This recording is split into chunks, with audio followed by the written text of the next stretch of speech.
आपण बघत आहात जनता न्यूज महाराष्ट्र, सर्वसामान्यांचा आवाज। हदगाव तालुक्यातील उचाळा या ठिकाणी गेल्या कित्येक वर्षापासून अखंड हरिनाम सप्ताहाचे गावकऱ्याच्या वतीने आयोजन करण्यात येत होते। अनाथाची मायमाऊली ज्ञानोबा रायाची संजीवन समाधी सोहळ्यानिमित्त मौजे उचाळा नगरीमध्ये भव्य दिव्य श्रीमद भागवत संगीतमय कथा व अखंड हरिनाम सप्ताह मोठ्या उत्साहात साजरा करण्यात आला असून हरिभक्त पारायण श्री मुंजाजी महाराज वाळकीकर यांच्या प्रेरणेतून 1978 पासून या सोहळ्याचे आयोजन करण्यात येत असल्याचे अनेक भावी भक्तांनी जनता न्यूज महाराष्ट्राशी बोलताना सांगितले।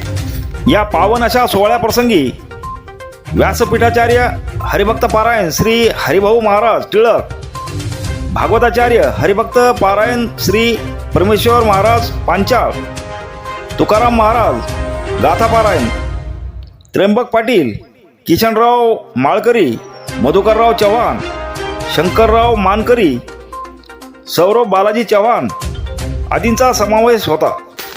या भक्तिमय सोहळ्याप्रसंगी सकाळी 4 ते 6 काकडा आरती, 7 ते 10 ज्ञानेश्वरी पारायण, सकाळी 11 ते 12 गाथा भजन, दुपारी 1 ते 4 श्रीमद भागवत कथा, सायंकाळी 5 ते 7 हरिपाठ, 8 ते 10 हरिकीर्तन व त्यापुढे परिसरातील भजनी मंडळीचा हरी जागरणाचा कार्यक्रम आयोजित करण्यात आला होता। या प्रसंगी कीर्तनकार म्हणून हरिभक्त पारायण श्री पांडुरंग महाराज शिंदे येहळेगावकर, हरिभक्त पारायण श्री अच्युत महाराज पिंगळी परभणी, हरिभक्त पारायण श्री युवराज महाराज रामानाचार्य परभणी, हरिभक्त पारायण श्री नारायण शिंदे महाराज,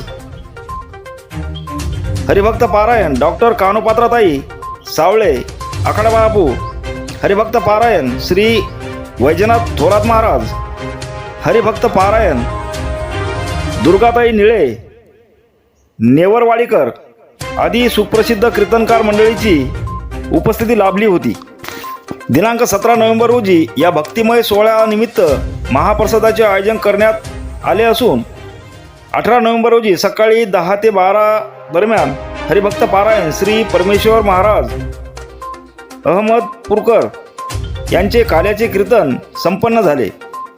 या अखंड हरिनाम सप्ताहाप्रसंगी उचाळा परिसरातील भक्तजनांनी लक्षणीय उपस्थिती दर्शवली असल्याने सर्वत्र हरिनामाने भक्तिमय वातावरणात परिसर न्हाऊन निघाला होता।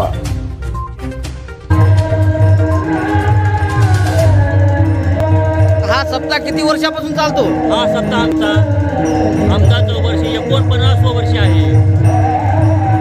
समाज आम्ही एका ईश्वराचे लेकर समजून आम्ही या ठिकाणी एकमेकाला सुखादुखात आम्ही पडतोच, पण हा सप्ताह फार आनंदानं आम्ही पार पाडत असतो। गेले 49 वर्षे पूर्ण झालेले आहे। या प्रसंगी गावकऱ्यांच्या वतीने एक सामाजिक कार्य म्हणून रक्तदान शिबिराचे आयोजनही करण्यात आले होते। यावेळी अनेक रक्तदात्यांनी आपले रक्तदान केले। जनता न्यूज महाराष्ट्रासाठी राजू पवार, हदगाव।